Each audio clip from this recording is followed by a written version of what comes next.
السلام علیکم ورحمۃ اللہ وبرکاتہ۔ عزیز ناظرین، محفل تذکیر میں ایک بار پھر آپ تمام لوگوں کا استقبال ہے۔ جیسا کہ ہم جانتے ہیں، پچھلی نشست میں سورۃ اللیل کی پہلی 11 آیتوں کا درس دیا گیا اور آج اس سے آگے انشاءاللہ تعالی باقی کی آیتوں کا احاطہ مقصود ہے۔ تو قبل اس کے کہ ہم 12ویں آیت سے اپنا آج کا درس شروع کریں، میں ضروری سمجھتا ہوں کہ گزشتہ سے پیوستہ یعنی جو 11 آیتوں کا درس پچھلی نشست میں ہوا ہے اور جو لوگ کسی وجہ سے اس محفل میں شریک نہیں تھے، میں یہ ضروری سمجھتا ہوں کہ ان کے لیے پہلی 11 آیتوں کا خلاصہ یا لب لباب آپ تمام حضرات کے سامنے رکھوں۔ سورۃ اللیل شروع ہوتی ہے 4 شہادتوں کے ساتھ۔ اللہ تعالیٰ رات دن، نر اور مادہ، رات اور دن کی کیفیات جو جداگانہ ہیں، اسی طریقے سے نر اور مادہ کی صفات اور ایٹریبیوٹس الگ الگ ہیں۔ اسی کو دلیل کے طور پر اللہ تعالیٰ پیش کرتا ہے اور کہتا ہے کہ ان سعیکم لشتی، کہ جس طریقے سے ان کی کیفیات جداگانہ ہے، ان کی صفات جداگانہ ہے، اسی طریقے سے دنیا میں جو انسان بستے ہیں ان کا دائرۂ عمل، ان کی مصروفیات، ان کی تگ و دو، ان کے اعمال بھی جداگانہ ہے، الگ الگ ہے، اور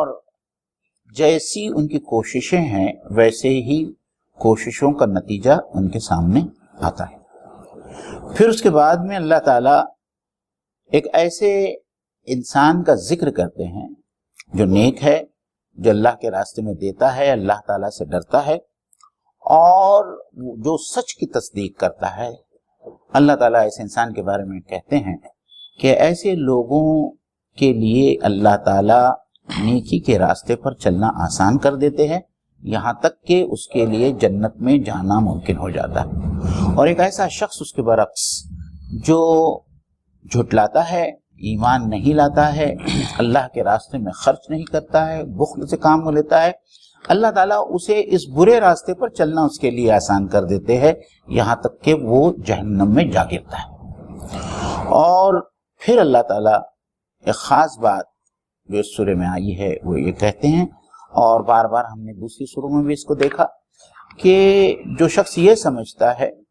کہ اس کا مال، اس کا اسباب اس کے کچھ کام میں آئے گا، اللہ تعالیٰ فرماتے ہیں کہ جب وہ جہنم میں پھینک دیا جائے گا تو اس نے جو کچھ بھی کمایا، اس کا جو مال تھا، وہ اس کے کچھ بھی کام نہیں آنے والا ہے۔ اور اس کے بعد سے جو ہے انشاءاللہ تعالی آج ہم اس سورے کے 12ویں آیت سے اپنا درس شروع کریں گے۔ میں مولانا عبدالستار ندوی صاحب سے گزارش کرتا ہوں کہ وہ ان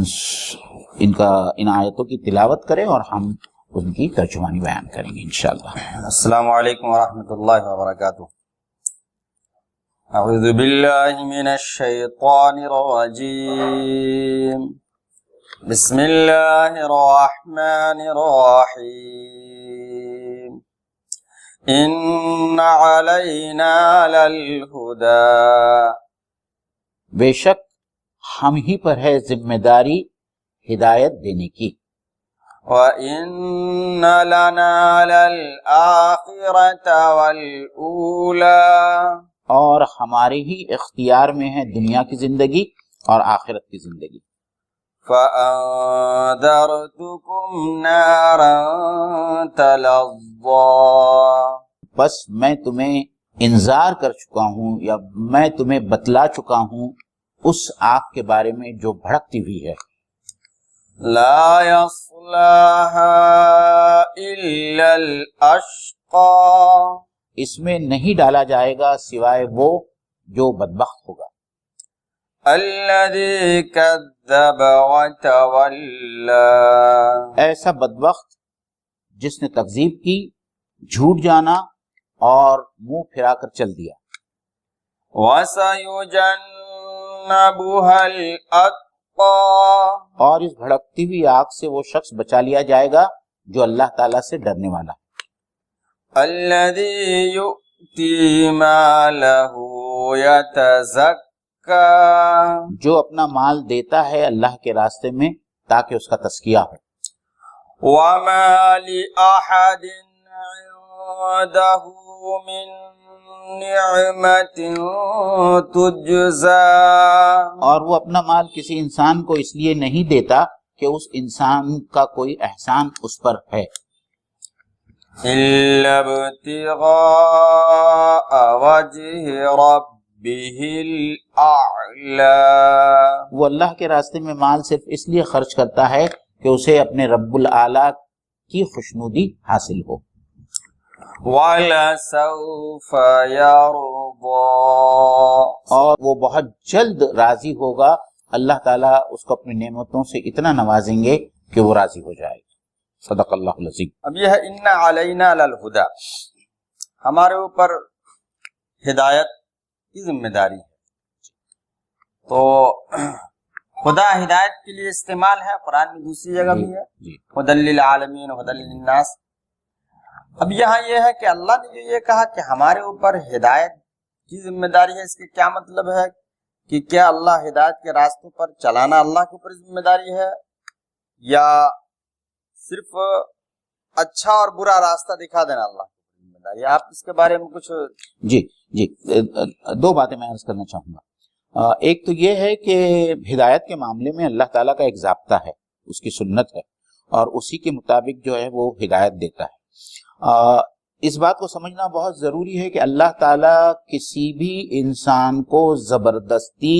ہدایت کے راستے پر چلا نہیں دیتا، بلکہ وہ ہدایت دیتا ہے، وہ راستہ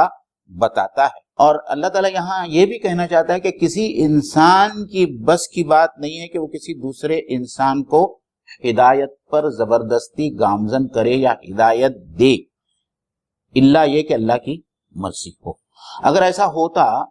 تو ہم سب جانتے ہیں کہ حضرت ابو طالب جو ہے، حضرت ابو طالب جو ہے، اور اللہ کے رسول صلی اللہ علیہ وسلم نے ان کے لیے کیا کچھ نہیں کیا ہوگا اور کتنی دعائیں کی ہوگی، لیکن وہ ہدایت سے محروم رہے۔ اور قرآن مجید میں خود ایک جگہ اللہ تعالیٰ نے اپنے نبی سے مخاطب ہو کر کہا کہ اگر إِنَّكَ لَا تَهْدِي مَنْ أَحْبَبْتَ وَلَكِنَّ اللَّهَ يَهْدِي مَن کہ يَشَاءُ، آپ جسے چاہیں اسے ہدایت نہیں دے سکتے، بلکہ اللہ جسے چاہتا ہے اسے ہدایت دیتا ہے۔ تو اللہ تعالیٰ کا ایک نظام ہے، اللہ تعالیٰ نے انسان کے اندرون میں جو ہے اپنی معرفت رکھی ہے، اور اچھے اور برے کی پہچان رکھی ہے۔ پھر پورے کائنات میں اللہ تعالیٰ کی نشانیاں ہیں، کائنات اور انفس میں نشانیاں ہیں۔ پھر اس کو مزید مکمل یا کمپلیمنٹ کرنے کے لیے اللہ تعالیٰ نے بار بار جو ہے نبیوں کو بھیجا ہے، نبیوں کے ساتھ میں کتابیں بھیجی ہیں۔ تو یہ تمام چیز، یہ ایک سسٹم ہے جو اللہ تعالیٰ نے ہدایت کا نظام پیدا کیا ہے، اور اسی کے متعلق اللہ تعالیٰ کہہ رہا ہے کہ ہدایت دینا اللہ تعالیٰ کا کام ہے۔ بعض لوگوں کو یہ غلط فہمی ہوتی ہے مولانا، اور یہ غلط فہمی کا ازالہ کرنا ضروری ہے کہ ایسا نہیں ہے کہ کوئی آدمی ہدایت حاصل کرنا چاہتا ہو یا متقی بننا چاہتا ہو اور اللہ تعالیٰ اس کے ہدایت کے راستے میں آڑے آ جائے، یا اللہ تعالیٰ نہیں چاہے کہ وہ تقوی اختیار کرے، کیونکہ اللہ تعالیٰ تو بار بار یہ کہتا ہے کہ والذین جاہدوا فینا لنہدینہم سبلنا، جو ہمارے راستے میں محنت کرتے ہیں، جد و جہد کرتے ہیں، ہم اس کے لیے جو ہے ہدایت کے راستے کھول دیتے ہیں۔ اور ایک حدیث قدسی میں بھی آتا ہے مولانا، جیسا آپ کو علم ہوگا کہ جب بندہ میرے پاس میں ایک بالش لاتا ہے تو میں ایک ہاتھ آگے بڑھتا ہوں، اور بندہ جب چل کر میرے پاس میں آتا ہے تو میں دوڑ کے اس کے پاس میں آتا ہوں۔ تو شرط یہی ہے کہ اگر خلوص ہو اور حق کی تلاش ہو تو اللہ تعالیٰ جو ہے پھر ایسے شخص کو ہدایت دیتے ہیں۔ ابو طالب کے بارے میں بات آئی تو ایک بات مجھے یاد آ گئی، کسی نے کہا ہے کہ ابو طالب کی قصہ نے حقیقت کھول کر رکھ دی، نہ ہو آنکھیں تو گھر کی روشنی سے کچھ نہیں ہوتا۔ اب ہدایت کے دو یہ ہو گئے، غور کیا جائے تو ایک تو یہ ہے کہ اللہ رب العزت کے اختیار میں ہے، جس کو چاہے ہدایت دے، جس کو چاہے ہدایت نہ دے، جو انک لا تہدی من احببت۔ یہاں جو مراد ہے وہ یہ مراد ہے کہ ہماری ذمہ داری ہے کہ ہدایت کے راستوں کو ہم وا کر دیں، کھول دیں۔ وہدیناہ النجدین، دو راستے ہم نے بتا دیے۔ اب یہ ہے کہ ہاتھ پکڑ کے، کان پکڑ کے ہدایت کے راستوں پر چلانا کہ اللہ کی ذمہ داری نہیں، اللہ نے ہمیں عقل دے دیا اور اختیار دے دیا ہے۔ اس لیے کہ سورہ کہف میں بھی ایک جگہ ہے جی کہ فمن شاء فلیؤمن ومن شاء فلیکفر، یعنی جس کو حالانکہ وہاں دھمکیانہ انداز میں ہے، یہ نہیں کہ اختیار دیا گیا ہے کفر اختیار کرو یا ایمان لاؤ، دھمکیانہ انداز میں ہے، لیکن خلاصہ کلام یہ ہے کہ اللہ نے انسان کو مختار بھی بنایا ہے، اختیار بھی دیا ہے اور عقل بھی دیا ہے، تو عقل سلیم کا استعمال کرے اور ہدایت کے راستے پر چلے۔ مولانا یہ بات بہت ہی صاف ہے کہ اگر اللہ تعالیٰ زبردستی چلائے تو پھر وہاں امتحان کا کوئی پہلو باقی نہیں رہتا۔ جی تو چونکہ اللہ تعالیٰ نے یہ موت و حیات کا سلسلہ شروع ہی کیا ہے اور حضرت آدم کو جو ہے دنیا میں بھیجا ہے، وہ امتحان کی غرض سے بھیجا ہے، اگر اللہ تعالیٰ زبردستی تمام لوگوں کو ہدایت کے راستے پر چلا دے تو پھر وہ امتحان کا پہلو جو ہے اس میں سے ختم ہو جاتا ہے۔ جی ذرا زخرف میں ہے کہ یہ اگر اللہ چاہتا تو تمام کے تمام لوگ ایک ہی امت ہو جاتی، لیکن پھر عقل دینے کا اور پھر ہدایت کا راستہ بتانے کا مقصد ہی نہیں رہتا، پھر یہ ہے کہ ایمان بالغیب کا مسئلہ نہیں رہتا، حالانکہ پوری دنیا کی جو خلقت ہے یہ سب اگزام ہے، امتحان ہے، سورہ کہف کے شروع والے آیتوں میں بھی ہے کہ ہم نے اس لیے پیدا کیا۔ خیر آگے چلتے ہیں۔ وَإِنَّ لَنَا لَلْآخِرَةَ وَالْأُولَى، یہاں جو ہے وہ کہا گیا کہ بے شک ہمارے لیے آخرت بھی ہے اور دنیا بھی ہے۔ اولا اور آخرہ، آخرہ کہتے ہیں ایسی چیز کو جو بعد میں آئے، اور اولا جو پہلے آئے۔ دنیا آخرت سے پہلے ہے، اس لیے آخرت کو آخرت کہا جاتا ہے اور دنیا کو اولا کہا جاتا ہے۔ اب یہ ہے کہ یہاں پہ اللہ نے یہ کیوں کہا کہ آخرت بھی ہمارے لیے اور دنیا بھی ہمارے لیے، اس کی کیا مطالب ہو سکتے ہیں؟ جی، اس میں مفسرین نے بہت سارے مطالب کو گنایا ہے۔ اس میں سے ایک پہلا تو یہ ہے کہ اگر ہم اخروی جواب دہی کے پہلو سے ہم سوچیں تو اللہ تعالیٰ ان لوگوں سے کہنا چاہتا ہے جو یہ سمجھتے ہیں، اس خوش فہمی میں مبتلا ہیں کہ اگر آخرت واقع بھی ہو گئی تو وہاں کوئی ان کا ایسا ولی ہوگا یا ایسا کوئی دوست ہوگا یا ان کی مال و دولت سے جو ہے وہ اللہ تعالیٰ کے نزدیک جواب دہی سے بچ سکیں گے اور عذاب سے بھی بچ سکیں گے، تو اللہ تعالیٰ ان کی اس خوش فہمی کی نفی فرما رہے ہیں کہ آخرت میں بھی صرف اللہ تعالیٰ کو ہی اختیار ہوگا، اور وہاں اس جماعت کے لوگ جنہوں نے انکار کیا، جنہوں نے بخل سے کام لیا، جنہوں نے سچ کی تصدیق نہیں کی، حق کی تصدیق نہیں کی، ان لوگوں کو آخرت میں کوئی بچا نہیں پائے گا۔ تو یہ ایک تشریح تو یہ ہے، اور دوسری تشریح یہ بھی ہے کہ جو لوگ اس دنیا میں سمجھتے ہیں کہ ان کے پاس میں جو کچھ مال و اسباب ہے یا شہرت ہے یا اقتدار ہے یہ ان کی اپنی کمائی ہے، تو اللہ تعالیٰ ان کو بھی خبردار کرنا چاہتا ہے کہ یہاں بھی ان کو جو کچھ ملتا ہے وہ اللہ تعالیٰ کی وجہ سے ملتا ہے اور اللہ تعالیٰ ہی دینے والا ہے، اور دراصل میں انسان اس کا امین ہے۔ تو یہاں دراصل اللہ تعالیٰ اس قارونی فکر کو ختم کرنا چاہتا ہے، اس کے اوپر چوٹ لگاتا ہے جو یہ کہتا تھا کہ انما اوتیتہ علی علم عندی، کہ میرے پاس میں جو کچھ بھی ہے وہ میرے اپنے علم اور صلاحیتوں کی وجہ سے ہے۔ تو اللہ تعالیٰ اس قسم کی فکر رکھنے والے تمام انسانوں سے مخاطب ہو کر کہتے ہیں کہ دنیا میں بھی جو کچھ ہے وہ میرا ہے، آخرت میں بھی جو کچھ ملے گا وہ میرے ہی وجہ سے ملے گا۔ تو اس دنیا میں وہ لوگ جو یہ سمجھتے ہیں کہ میری اپنی صلاحیتوں اور علم کی وجہ سے مجھے ملا ہے اور اس لیے وہ اللہ کے راستے میں خرچ کرنا نہیں چاہتے، وہ سمجھتے ہیں کہ ان کے اس مال میں کسی دوسرے کا حصہ نہیں ہے، اس قسم کے لوگوں کو جو ہے یہاں نصیحت دی جاتی ہے۔ آخرت کے تعلق سے اس سے پہلے بھی صورت گزری ہے، اس میں بھی اللہ نے کہا کہ ان ربهم بهم یومئذ لخبیر، اور اس طریقے سے اور بھی آیتیں ہیں جس سے صاف ظاہر کیا گیا کہ آخرت کی بادشاہت پوری کی پوری خدا ہی کے لیے، حالانکہ دنیا میں بھی بادشاہت اللہ ہی کے اس میں ہے، لیکن دنیا میں بسا اوقات تنگ نظر اور کم فہم لوگ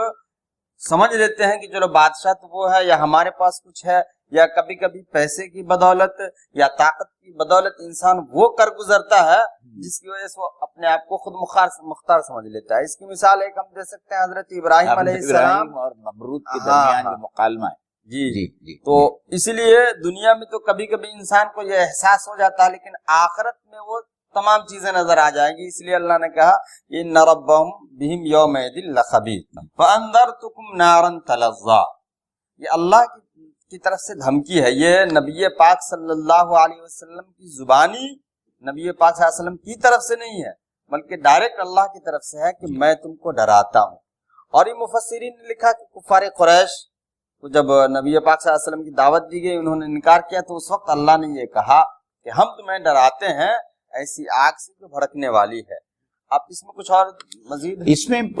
بھڑکنے والی آگ کو جو ہے اللہ تعالیٰ نے بہت ساری سوروں میں اس کے مختلف پہلوؤں پر اللہ تعالیٰ نے قرآن مجید میں اس کی تشریح پیش کی ہے. اور جیسا کہ ہم سورہ تحریم میں پڑھتے ہیں وقودها الناس والحجارہ کہ اس آگ کا ایندھن ہوگا انسان اور پتھر. تو ہم اس آگ کے بارے میں سوچیں جو آگ ہماری اپنے جسموں کے ذریعے جلائی جائے گی یا ہمارا انسانی اجسام جو ہے اس کا ایندھن ہوں گے. تو ایک آگ میں جلنا اور دوسرا کسی انسان کے جسم کو بطور ایندھن استعمال کرنا یہ کتنا ہی خوفناک جو ہے مرحلہ ہوگا. انسان تو اس کے بارے میں تصور نہیں کر سکتا. تو اللہ تعالیٰ یہی کہہ رہے کہ میں تو تم کو ڈرا چکا ہوں, میں تم کو تنبیہ کر چکا ہوں اس آگ کی جو بھڑکتی ہوئی آگ ہوگی.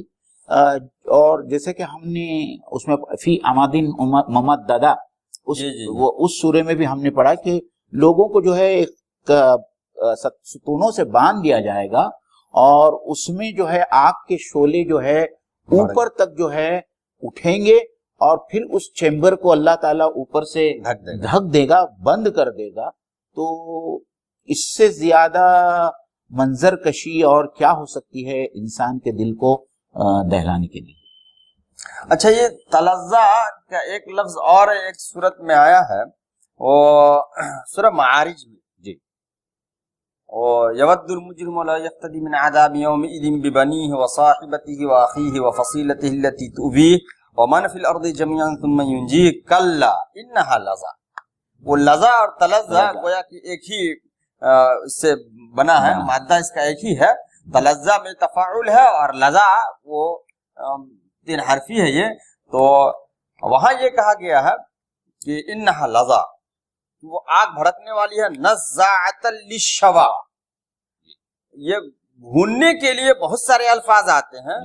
اب جیسے کہ آدمی ایسے بھی بھون لیتا ہے, فرائی بھی کر لیتا ہے, لیکن شوا یشوی شیئن جب گوشت کو براہ راست آگ پہ بھونا جائے, جیسا شورما, وہ جو شورما کھاتے ہیں وہاں گوشت کو ایک سلاخ سے لگا کر آگ کے درمیان یا آگ کے پاس جو ہے وہ بھونا جاتا ہے, ایک دم ڈائریکٹلی جو آگ سے ٹچ ہو گوشت, اس کو اس وقت جب بھونا جاتا ہے اس کے لیے شوا یشوی شیئن کا لفظ استعمال کرتے ہیں. تو یہ وہاں جو استعمال ہو انہا لظى نزاعۃ للشوا یعنی انسان کے گوشتوں کو ایک دم بھون دینے والی ہوگی, یعنی درمیان میں اور کوئی حائل کوئی چیز نہیں ہوگی. وہی تلظہ جو ہے اس سے یہ ظاہر ہو رہا ہے کہ وہ آگ کیسی بھڑکنے والی ہے, گویا کہ انسان کے گوشت کو بالکل گلا دینے والا. لا یصلاھا الا الاشقى, یہ یہاں پہ لا بھی اور الا بھی ہے, اور عربی دانوں جانتے ہیں کہ لا اور الا جب ایک جملے میں استعمال ہو جائے تو پہلے نفی کر کے پھر اس بات ہو جاتا ہے. اور ہم لوگ کلمہ جو پڑھتے ہیں اس میں تو ہے لا الہ, کوئی معبود نہیں ہے الا اللہ, یعنی پہلے نفی ہے اس کے بعد اس بات ہے. ایک جملے میں اگر لا اور الا آئے تو نفی اور اس بات ہو کر کے تاکید ہوتی ہے, یعنی کوئی معبود ہے ہی نہیں سوائے اللہ کے. اسی طریقے سے یہاں بھی بظاہر یہ لگتا ہے کہ لا یصلاھا الا الاشقى, اس میں کوئی نہیں جائے گا سوائے بدبخت کے, لیکن یہاں کچھ مزید تشریحات ہے اس میں, آپ کچھ بتائیں گے اس میں؟ دیکھیے مزید تشریحات میں یہ ہے کہ اشقا کی بعد میں جو ہے اس کو الذی کے ساتھ میں اور اس کی مزید تشریح کی جا رہی ہے, یا جو اس کی کنڈیشنز ہے یا کوالیفیکیشنز ہے اس کو اللہ تعالیٰ یہاں اور بیان کر رہا ہے. اشقا سے مراد جو ہے یہاں اسی کے بارے میں جو پہلے اس سے پہلے کی آیتوں میں گزرا ہے الذی کذب وتولی, اور اوپر اس شخص کا پہلے بھی بیان ہوا ہے کہ ایسا شخص جو حق کو جھٹلائے اور جو اللہ کے راستے میں دینے سے انکار کر دے. یہاں پہ بھی جس شخص نے جھٹلایا، تکذیب کیا، جو ایمان نہیں لایا اور منہ پھیر کر چل دیا، اور جس نے اللہ کے راستے میں خرچ نہیں کیا، تو ایسا بدبخت. اور خاص طور پر مفسرین نے یہ بھی لکھا ہے کہ اشقاء میں وہ لوگ شامل ہیں جنہیں اللہ کے رسول صلی اللہ علیہ وسلم کی زیارت نصیب ہوئی، اور جنہوں نے اللہ کے رسول صلی اللہ علیہ وسلم کو پایا، اور آپ صلی اللہ علیہ وسلم نے اپنی حجت تمام کی دعوت کی، اور اس کے بعد بھی ان کی بدبختی تھی کہ وہ ایمان لانے سے محروم رہے. تو ایسے لوگ سب سے زیادہ شقی ہے یا سب سے زیادہ اشقا. اب یہ شقیہ یشقا، شقیہ عربی کا لفظ ہے، شقیہ فعل ماضی ہے، یشقا مضارع ہے، اور شقین مصدر ہے. اسی سے بنا اشقا، یہ اس میں تفضیل ہے جس کو سپرلیٹو جیسے کہتے ہیں، جیسے گڈ، بیٹر، بیسٹ ہے نا. تو اسی طریقے سے اشقا جو ہے یہ اس میں تفضیل ہے، یعنی سب سے زیادہ بدبخت. اس کو اس میں افضل کے جیسے کہ اکبر، اصغر، اشقا، اس وزن پہ جو ہے اس میں بہت زیادہ سختی ہوتی ہے، تاکید ہوتی ہے. تو یہاں اگر شقی کہا جائے تو شقی کا مطلب بدبخت، اور اشقا کا مطلب سب سے زیادہ بدبخت. تو نبی پاک صلی اللہ علیہ وسلم کو اپنی آنکھوں کے سامنے دیکھ کر کے اگر کسی نے انکار کر دیا، جھٹلا دیا، روگردانی کیا، تو بہرحال وہ شقی نہیں، اشقا ہوگا. دوسری بات یہ ہے کہ دونوں انتہا کو بتانا مقصود جی جو آگے آ رہا ہے. جی تو ایک طرف اشقا ہے اور دوسری طرف اتقا ہے. اب آگے ہم چلتے ہیں اتقا کے بارے میں. وَسَيُجَنَّبُهَا الْأَتْقَى، اور عنقریب بچا لیا جائے گا اس جہنم سے جو اتقا ہوگا، متقی ہوگا. جیسا ہم قرآن مجید کے اسلوب سے واقف ہیں کہ وہ جو زیدین کی مدد سے جو ہے اللہ تعالیٰ قرآن مجید کو سمجھنا جو ہے وہ آسان کر دیتے ہیں. عربی کا محاورہ بھی ہے، تعرف الاشیاء بازدادها. تو یہاں جو ہے اللہ تعالیٰ ایک اتقا کی صورت پیش کر رہے ہیں، اور ایک جو ہے دوسری جگہ اشقا کی صورت پیش کر رہے ہیں. تو ہمارے پاس میں اشقا میں بہت سارے لوگ ہماری نظروں کے سامنے آ جاتے ہیں. کبھی ابو جہل سامنے آ جاتا ہے، کبھی ابو لہب سامنے آ جاتا ہے. ابو لہب تو اللہ کے رسول صلی اللہ علیہ وسلم کا چچا تھا. اور دوسری طرف اتقا میں جو ہے خاص طور پر مفسرین نے جو ہے اس سے مراد حضرت ابو بکر صدیق رضی اللہ تعالیٰ عنہ لی ہے کہ وہ شخص جس نے اللہ کے رسول صلی اللہ علیہ وسلم پر بغیر کسی شرط کے ایمان لے آیا، اور ایمان لانے والوں میں سب سے پہلا ہے، اور جنہوں نے رضی اللہ تعالیٰ عنہ جنہوں نے معراج کے واقعے کو تصدیق کیا صرف یہ سن کر کہ اللہ کے رسول صلی اللہ علیہ وسلم نے ایسی کوئی بات کہی ہے، اور اسی لیے وہیں سے ان کا نام یا لقب جو ہے وہ صدیق پڑا. تو ایک جگہ حضرت ابو بکر صدیق اور ان جیسے دوسرے صحابہ اور دوسرے صدیق اور نیک لوگ ہیں جن کے بارے میں آتا ہے کہ انہیں جہنم کی آگ سے بچا لیا جائے گا. اور دوسری جگہ ابو جہل، ابو لہب اور ان کے مسل اور امیہ بن خلف ہے، اور ان کے بعد میں جو دوسرے لوگ آئے ہیں، اور یا قیامت تک جو لوگ آئیں گے اور جو کفر کریں گے، ایمان لانے سے انکار کریں گے، اور یہ تمام صفات کے حامل ہوں گے، بہرحال انہیں جہنم میں ڈالا جائے. خلاصہ کلام یہ ہے کہ اشقا اور اتقا دونوں انتہا کو بتایا گیا ہے. یعنی جو اشقا ہے وہ جہنم میں جائے گا، جو اتقا ہے وہ جہنم سے بچا لیا جائے گا. لیکن اگر کوئی اتقا نہیں ہے، تقی ہے، کم نیکی اس کے پاس ہے، تو بھی وہ جنت میں جائے گا. اور اگر کوئی اشقا نہیں ہے، شقی ہے، یعنی اسلام کا صرف اس نے انکار ہی کیا ہے اور کفر کو اختیار کیا ہے، نبی پاک صلی اللہ علیہ وسلم کے ساتھ وہ رویہ نہیں رہا اس کا جو دیگر متشدد لوگوں کا رہا، پھر بھی وہ جہنم میں جائے گا کفر کی بنیاد پہ. تو دونوں انتہا کو بتایا گیا ہے، ایک طرف اشقا اور ایک طرف اتقا. اتقا سے مراد جیسے کہ آپ نے بتایا کہ بعض مفسرین نے حضرت ابو بکر صدیق رضی اللہ تعالی عنہ مراد لیا ہے انہوں نے، اس لیے کہ جو صفات آگے بیان ہو رہے ہیں وہ حضرت ابو بکر صدیق رضی اللہ تعالیٰ عنہ. اور مولانا ناظرین کو یہ سمجھنا چاہیے، اور یہ سمجھنے میں میرے خیال سے کوئی بھی دشواری نہیں آئے گی، کہ ہم یہ کہتے رہے ہیں کہ جنت کے بھی بہت سارے درجات ہیں. تو تقوی کی اور نیکی کے لحاظ سے مختلف لوگ جنت کے مختلف درجات میں جائیں گے، جس میں جنت الفردوس بھی ایک بڑا درجہ ہے، اور جنت الفردوس میں بھی بہت سارے درجات ہوں گے، اور حدیث میں آتا ہے کہ جنت کے 2 درجات کے درمیان اتنا فرق ہوگا جتنا زمین اور آسمان کے درمیان فاصلہ ہے۔ تو ہم سمجھ سکتے ہیں کہ جو بہت زیادہ تقی ہوں گے وہ بہت اونچے والے، جیسا آج دنیا کے اندر 3 star 4 star 5 star 7 star resorts کا اور ہوٹلوں کا جو کنسپٹ پایا جاتا ہے، اللہ کے نزدیک اس سے بہت بڑا اور بہت عمدہ اور سپیریئر قسم کا کنسپٹ ہوگا، اور انسان اپنی نیکیوں کے حساب سے جو ہے ان جگہوں میں داخل کیا جائے گا۔ اسی طریقے سے جہنم کے بارے میں بھی قرآن مجید میں بہت ساری باتیں آتے ہیں کہ جہنم کے بھی بہت سارے درجات ہیں، جس میں ویل بھی ہے، حاویہ بھی ہے، اور یہ بہت ساری چیزیں ہیں، اور جس کے بارے میں مطلب چونکہ ابھی حضرت ابو طالب کی بات آئی تھی تو ایک حدیث میرے نظر سے گزری تھی کہ جہنم میں سب سے کم عذاب ابو طالب کو ہوگا، اور وہ عذاب یہ ہوگا کہ ان کے پیروں میں آگ کی جوتیاں پہنائی جائیں گی، جس سے کہ ان کا دماغ اسی طریقے سے کھولے گا جس طریقے سے آگ پر رکھی ہوئی ہنڈیا کے اندر سالن کھولتا ہے۔ تو یہ کم سے کم عذاب جو ہے بیان کیا گیا ہے، تو ہم سمجھ سکتے ہیں ناظرین کہ زیادہ سے زیادہ عذاب کی صورت کیا ہوگی۔ ہم اللہ تعالیٰ سے صرف اتنی دعا کر سکتے ہیں کہ اللہ تعالیٰ ہم سب کو جہنم کے عذاب کے ادنا سے ادنا درجے سے بھی اللہ تعالیٰ ہماری حفاظت فرمائے، آمین۔ الذی یؤتی مالہ یتزکا، یہ اتقا کے صفات بیان کیے گئے ہیں، ابھی 2-3 صفات انہی کے ہیں، اس کے بعد اس کے لیے خوشخبری بھی ہے۔ تو الذی یؤتی مالہ یتزکا، اتقا وہ اتقا جو اپنے مال کو خرچ کرتا ہے، دیتا ہے، یتزکا مطلب پاکیزگی حاصل کرنے کے لیے۔ اب یہاں یہ نہیں ہے کہ پاکیزگی مال کی پاکیزگی یا دل کی پاکیزگی، بہرحال اللہ کے راستے میں مال خرچ کرنا، اگر زکوٰۃ کے حساب سے خرچ کر رہے ہیں تو مال کی بھی پاکیزگی ہے اور دل کی بھی پاکیزگی ہے۔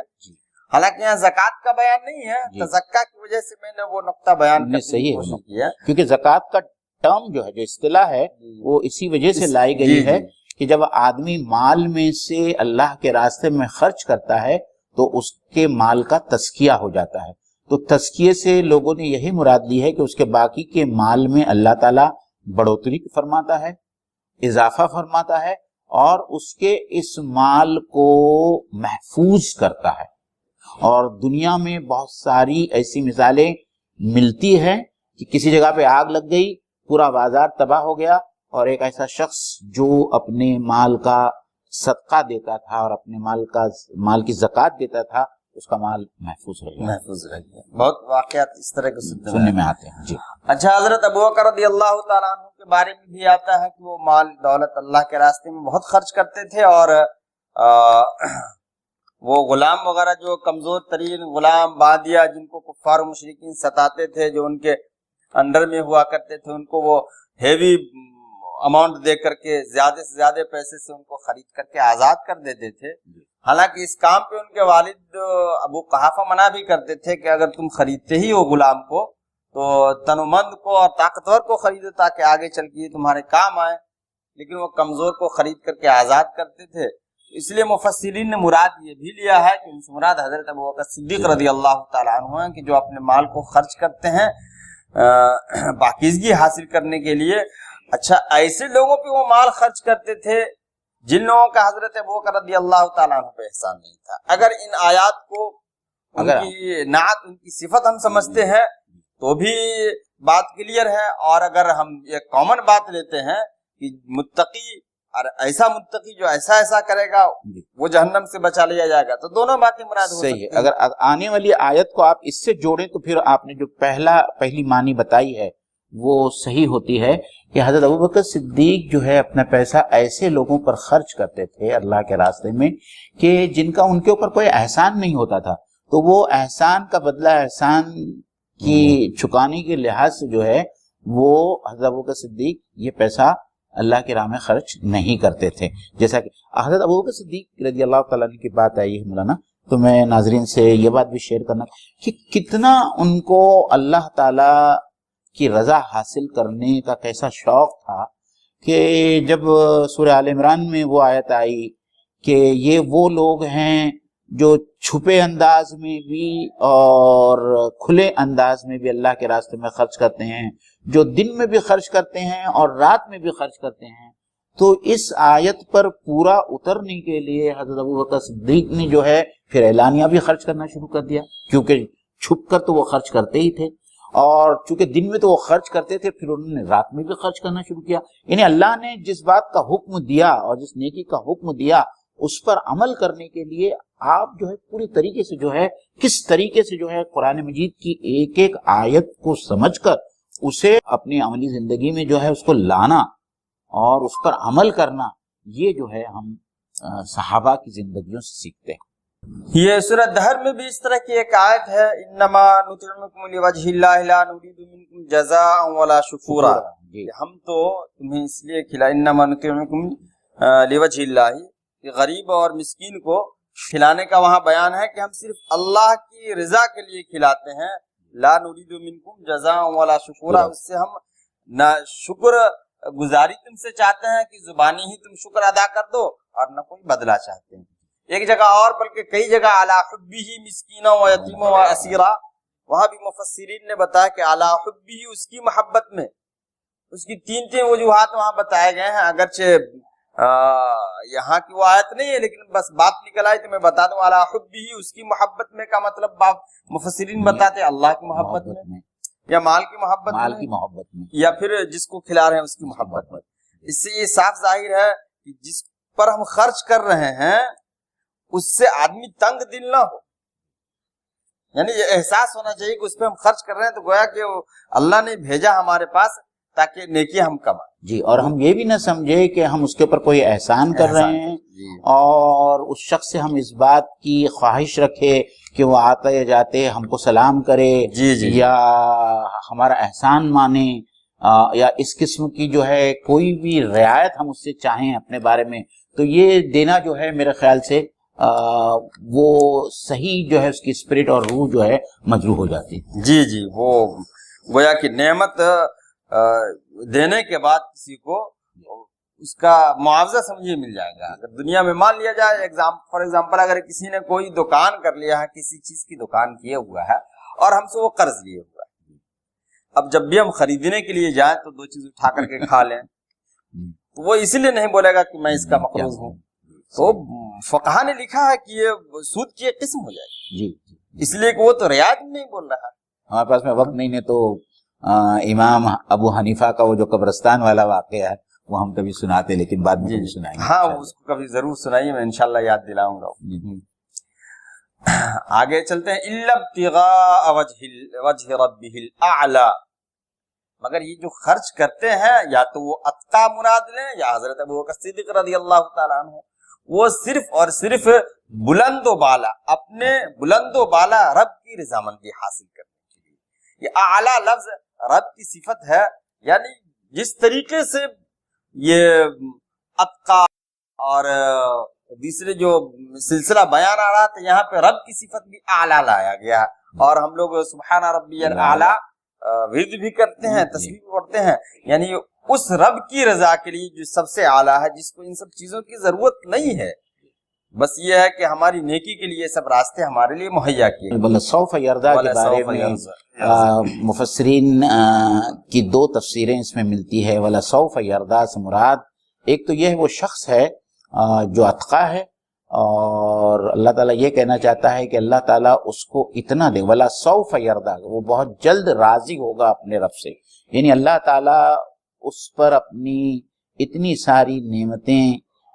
نچھاور کریں گے کہ یہ تقی شخص، یہ اتقیٰ شخص، یہ اللہ تعالیٰ سے ڈرنے والا اور اس کے راستے میں خرچ کرنے والا، وہ خوش ہو جائے گا اور اللہ تعالیٰ سے راضی ہو جائے گا۔ اور اس کی ایک دوسری معنی یہ بھی لی گئی ہے کہ جو شخص ایسا کام کرتا ہے اللہ کی رضا کے خاطر، اللہ تعالیٰ اس سے بہت جلد راضی ہو جائے گا، اور وہی ہر انسان، نیک انسان وہی چاہتا ہے کہ اس کا رب اس سے راضی ہو جائے۔ صوفہ اور سین یہ فعل مضارع پر آتا ہے، جس فعل پہ سین آئے گا تو اس کا مطلب بھی مستقبل میں، اور صوفہ ہے تو اس کا مطلب بھی مستقبل میں۔ فعل مضارع پہ اگر سین اور صوفہ نہیں آیا ہے تو اس کا مطلب دونوں ہو سکتا ہے، حال بھی اور مستقبل بھی، لیکن سین اور صفا آنے کے بعد مستقبل کنفرم ہو جاتا ہے. البتہ تھوڑا سا فرق یہ ہے کہ سین لگنے کے بعد مستقبل قریب اور صفا لگنے کے بعد مستقبل بعید. اس سے پہلے آتا وَسَيُجَنَّبُهَا الْأَتْقَى، اور اس کے بعد ہے وَلَسَوْفَ يَرْضَى. یعنی اب اس میں باریکی میں جائیں تو ممکن ہے کہ اتقا جو متقی شخص ہوگا اس کو دنیا ہی میں معلوم ہو جاتا ہے کہ مرنے سے پہلے اس کو ساری چیزیں معلوم ہو جاتی ہیں انسان کو نا کہ کہاں ٹھکانہ بننے والا ہے، تو اس کو دنیا ہی میں معلوم ہو جاتا ہے کہ ہمارا ٹھکانہ کہاں، چاہے نیک ہو یا بد ہو. اس لیے سین یہاں لایا ہے اللہ تعالیٰ نے. اول سوف یرضا، اور اللہ کی رضامندی کا احساس وہاں ہوگا، اس لیے صوفہ کا لفظ لایا. جزاک اللہ خیر، بہت اچھا نقطہ آپ نے بیان کیا. جیسا کہ کہا جاتا ہے کہ جو لوگ نیکوکار ہوتے ہیں، جنتی ہوتے ہیں، اللہ تعالیٰ جنت ہی میں جو ہے ان کے لیے قبر میں ہی ان کے لیے دنیا جنت کی کھڑکی کھول دیتے ہیں. تو ظاہری بات ہے کہ قبر میں جاتے کے ساتھ میں اس شخص کو احساس ہو جاتا ہے کہ اس کا ٹھکانہ کہاں ہونے والا ہے. اس لیے یہ ایک بات یہ آتی ہے کہ اگر نرخرے میں آواز پھنسنے لگی، موت ایک دم قریب آ گئی ہے، غرغرہ جس کو کہتے ہیں، غرغرہ جیسے کہ آواز پھنسنے لگی، تب اس وقت کا توبہ قابل قبول نہیں ہوتا ہے. اس لیے کہ انسان کو اس وقت اندازہ ہونے لگتا ہے کہ ہمارا ٹھکانہ کہاں ہے. اللہ تعالیٰ ہمیں کہنے سننے سے زیادہ عمل کرنے کی توفیق عنایت فرمائے، اور ناظرین سے بھی درخواست ہے کہ ہم میں سے ہر ایک شخص کے لیے دعا کریں کہ اللہ تعالیٰ ہم لوگوں کو نیک بنائے اور صحیح راستے پر چلنے کی توفیق عنایت فرمائے اور ہماری کوششوں کو قبول فرمائے. ناظرین دیکھیے، ہمارا یہ سلسلہ جاری و ساری ہے. ہم اپنی پوری کوشش کرتے ہیں کہ ہم بہتر سے بہتر طریقے پر قرآن مجید کی تفسیر آپ لوگوں کے سامنے پیش کریں، اور ہمیں بہت ڈر بھی لگا رہتا ہے کیونکہ یہ اللہ کا کلام ہے، اور ہم اپنی پوری کوشش کرتے ہیں کہ کس طریقے سے بہتر طریقے پر اللہ کے کلام کو ہم ناظرین کے سامنے اللہ کے بندوں تک پہنچائیں. یہ ایک بہت بڑی ذمہ داری کا کام ہوتا ہے، اور جس کے لیے ہم واقعی میں محنت بھی کر رہے ہیں اور محنت کریں گے انشاءاللہ تعالی. اگر ہم سے کوئی خطا ہو جائے تو ہم اللہ تعالیٰ کے نزدیک اس سے ہم معافی بھی چاہتے ہیں، کیونکہ خطا اور نسیان جو ہے انسان کی اپنی بنیاد میں رکھا ہوا ہے. اور ہم چاہیں گے کہ آپ لوگ ہمیں اپنے مشوروں سے نوازیں، اور اگر آپ کچھ محسوس کرتے ہیں کہ اس سلسلے کو اور کس طریقے سے بہتر بنایا جا سکتا ہے، اور دوسرے کون سے عنوانات ہو سکتے ہیں جس کے تحت جو ہے دروس آگے بڑھائے جائیں، اور آپ کے اپنے اہل و عیال، رشتہ دار، دوستوں میں اس محفل تذکیر کو آپ پروموٹ کریں، آپ بھی سبسکرائب کریں، دوسرے لوگوں سے بھی جو ہے ہمارے اس چینل کو سبسکرائب کرنے کے لیے آپ بات کریں اور اس کو پروموٹ کریں. ہم چاہتے ہیں کہ اللہ کے کلام یا قرآن فہمی کا یہ جو سلسلہ جس کے لیے ہم یہ کاوشیں کر رہے ہیں، کوششیں کر رہے ہیں، زیادہ سے زیادہ اللہ کے بندے اس سے مستفیض ہوں. وآخر دعوانا ان الحمدللہ رب العالمین. السلام علیکم ورحمۃ اللہ. السلام علیکم ورحمۃ اللہ.